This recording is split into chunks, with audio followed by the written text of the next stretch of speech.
Welcome to the All Things Overlanding Podcast. Get ready to live, learn, and discover.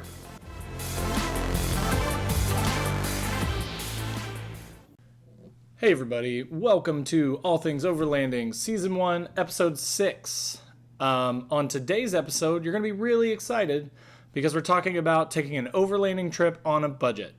Let's see if I can take a 2-day trip for $25 or less. If you want to hear more about it, stay tuned.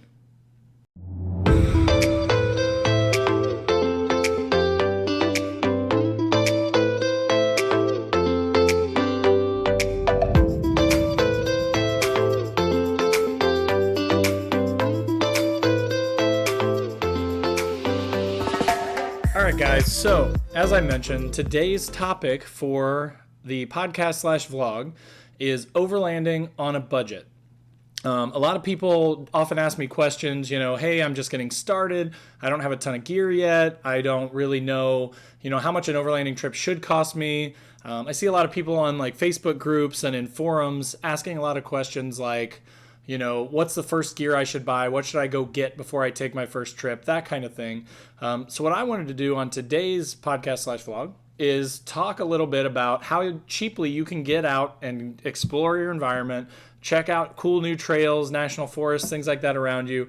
And I'm confident that I can do it on a $25 budget for a 2-day trip.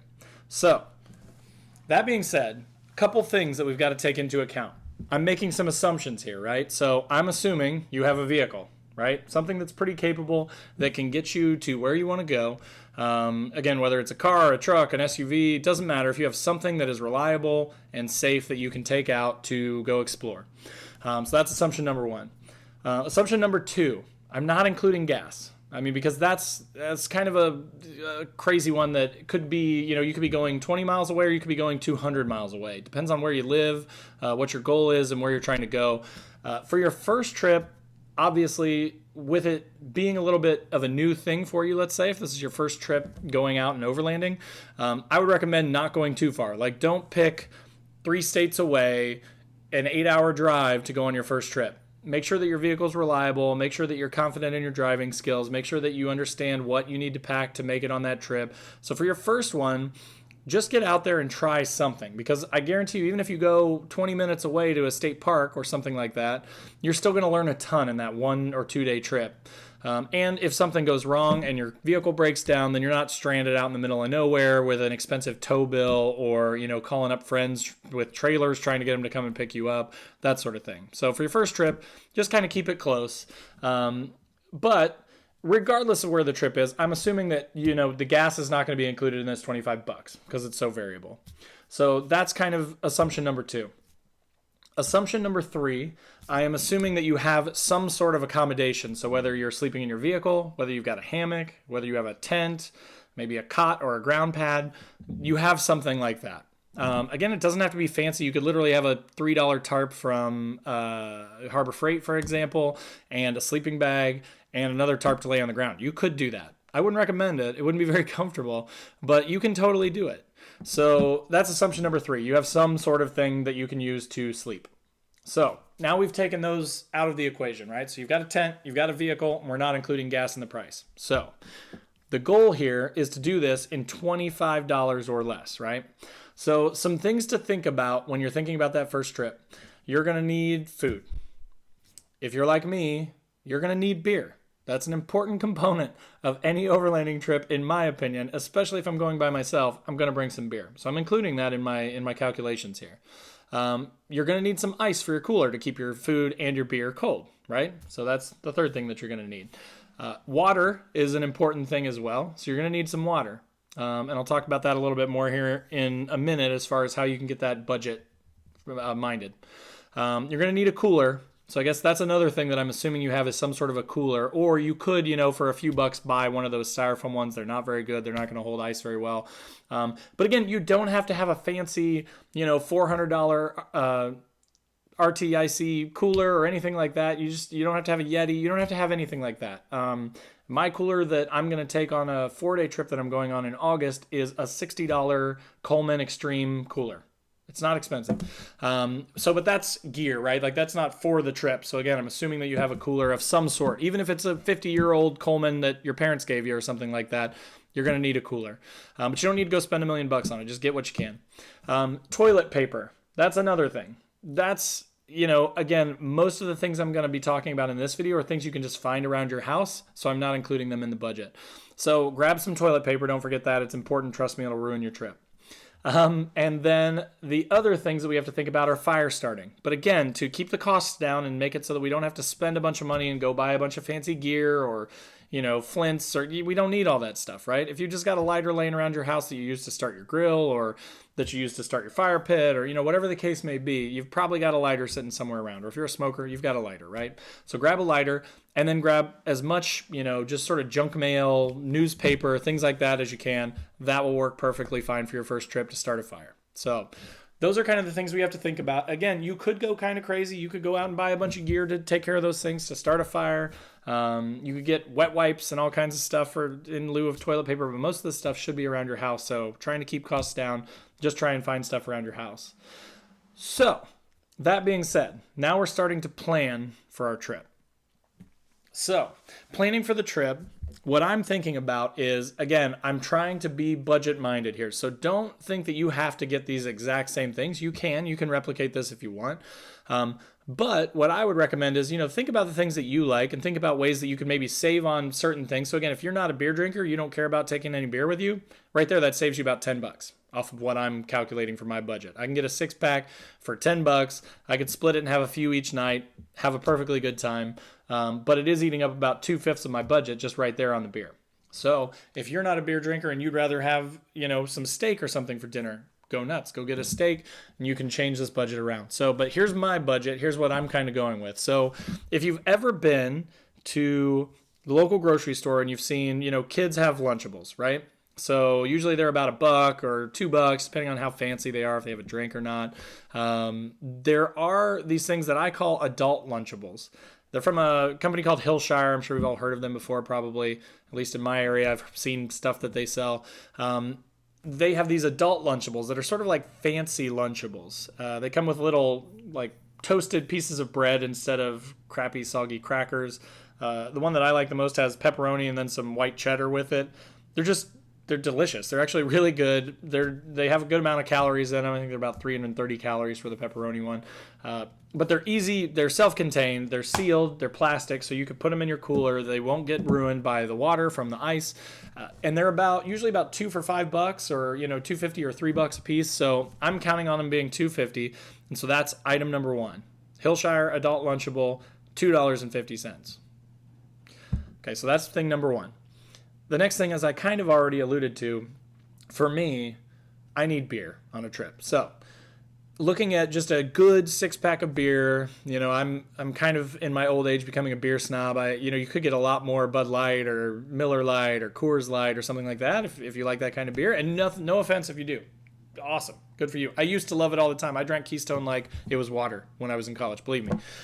But nowadays, I'm older. I'm like, you know what? I'd rather have a 6-pack of good IPA or, some sort of a good beer. So the average, I would say, for a decent 6-pack of beer is maybe $8.50 to $12. So I'm just going to average that out and go with $10 for a 6-pack. So that's the next thing that I'm talking about. A 6-pack of beer, $10. So now we're at $12.50 total. Next, we've got to think about our food. So in the place where I normally go is about an hour and a half away from my house. It's called Hoosier National Forest.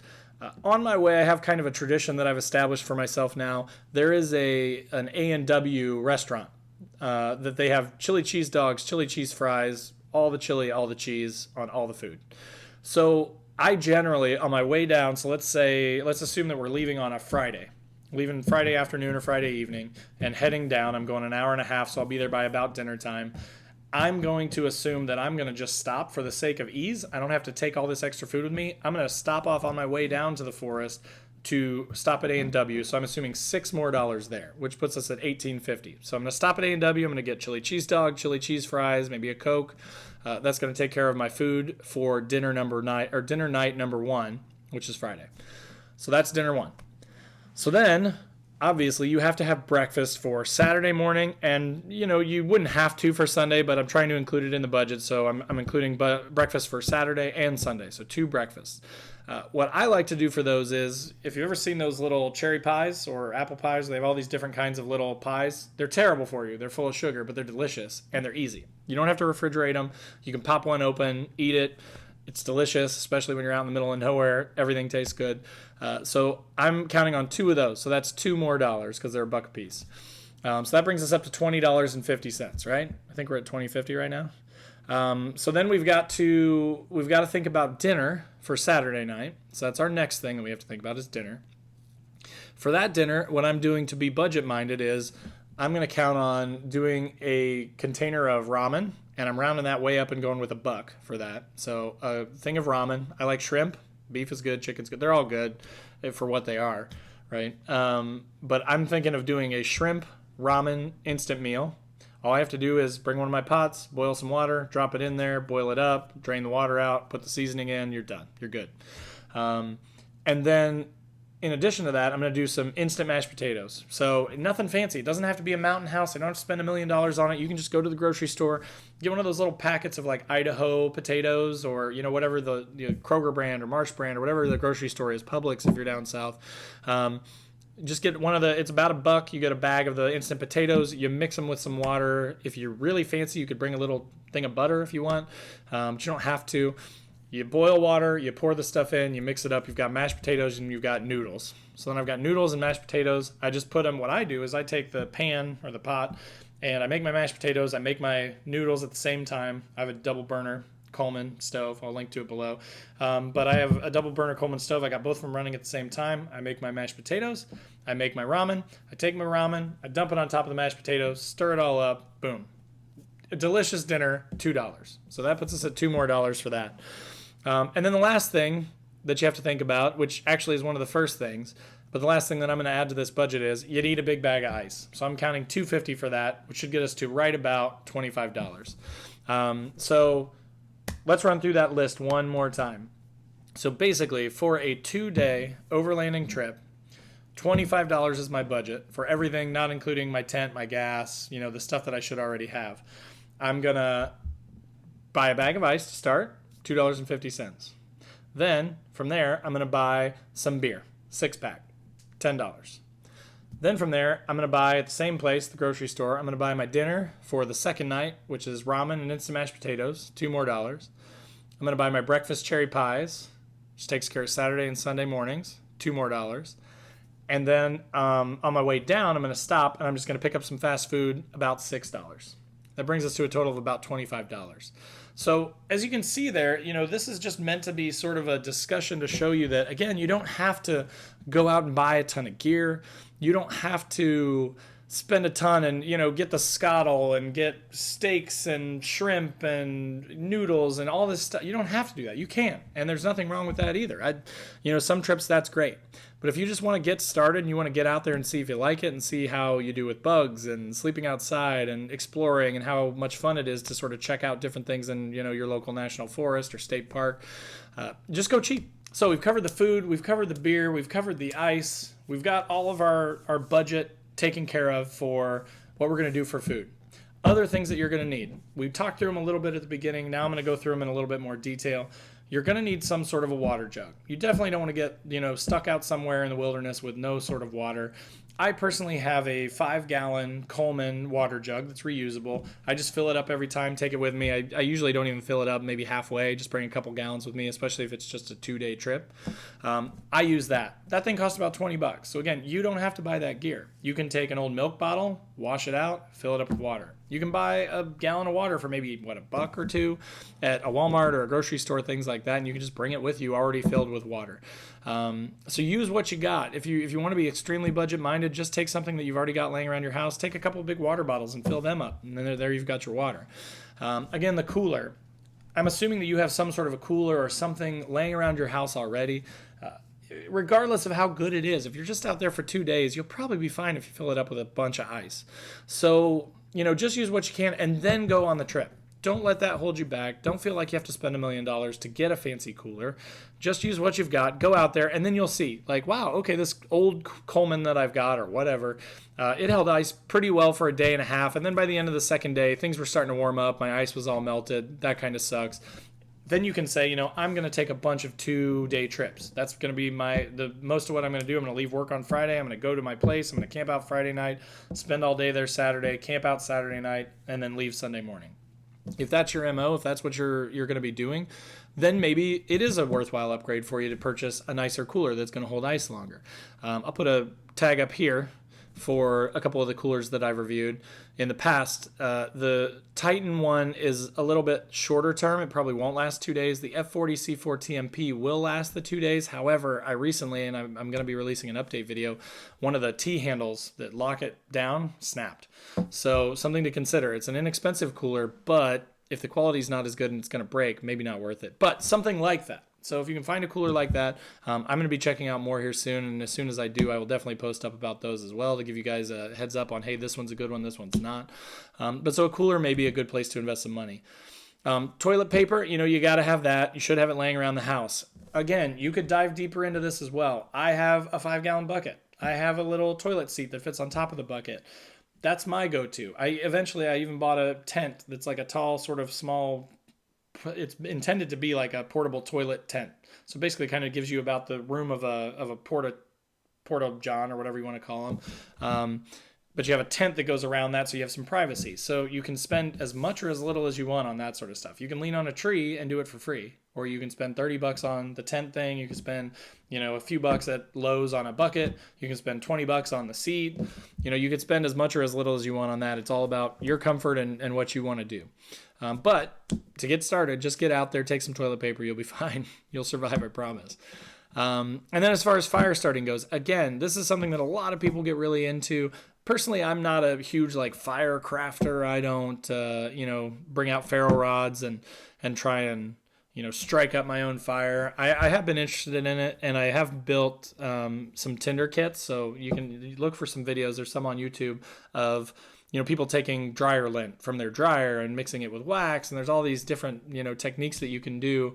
But that's just stuff you have laying around too. If you're emptying out your dryer, instead of throwing it away, what I do is I just keep a big plastic bag around and I just stuff it all in there. And then when I'm going camping, grab a few of those pieces of that lint out, and that's a great fire starter. Totally free. It's actually kind of the way I look at it, recycling basically, because I was just going to throw it in the trash, but now I'm using it to start a fire. But that's just something that's around your house. So think about the fire starting stuff too, but you don't have to spend any money to have a good, easy way to start a fire. So now that being said, then the last thing that I will talk about is trash bags. So, when you go anywhere, of course, whatever you pack in, you want to pack back out. So you don't have to get a big trasharoo. You don't have to spend $50 and get a big trasharoo and be a real overlander, if you will. You can just bring trash bags from home. And I would recommend bringing 2 or 3 at least, because if you think about it, especially if you do go the bucket route, you're going to have to go to the bathroom. You're going to have something to go to the bathroom into that then you can take back out with you. So having one bag for, a toilet and then one for the rest of your trash works out pretty well. Again, I always like to be prepared, so I bring, 8 or 10 trash bags with me, just keep them all balled up and in my backpack just in case. So I've always got one in case. Sometimes I'll pull up to a campsite and it'll have a ton of trash in it. I always like to clean that up because it just makes me mad that people just left cans everywhere and bottles. So usually the first thing I do when I get to a campsite is walk around, pick up all the existing trash, and I usually have a full trash bag before I've ever even set anything up or done anything myself. So bring a few extras of that, but again, they're laying around your house, so it shouldn't cost you anything per se out of pocket. So again, we're coming up on the 20 minutes here, guys. So I hope that you got a lot of good information out of that. I hope that you enjoyed sort of walking through it with me mentally, how the budgeting will work. But keep in mind, again, you do not have to spend $1 million to go overlanding. You don't really have to spend anything. Use the stuff that you've got around your house, and then all you have to worry about really is ice, food, beer. That's really the only things that you have to worry about.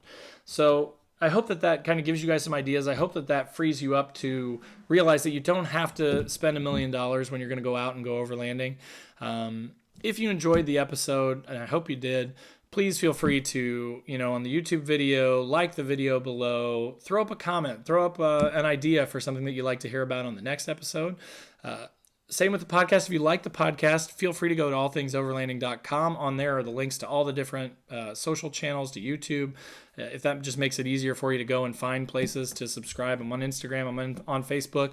I'd love to engage with you guys on all those platforms. So, whatever works best for you. Listen to the podcast, watch the YouTube video. But please, please, please like, comment, and subscribe. That really helps me make sure that I'm heading in the right direction, that I'm helping you guys out with the information that you need. So again, thanks so much for listening. I really appreciate it. That's time. Thanks again for listening. Have a good one. Live, learn, and discover. Bye.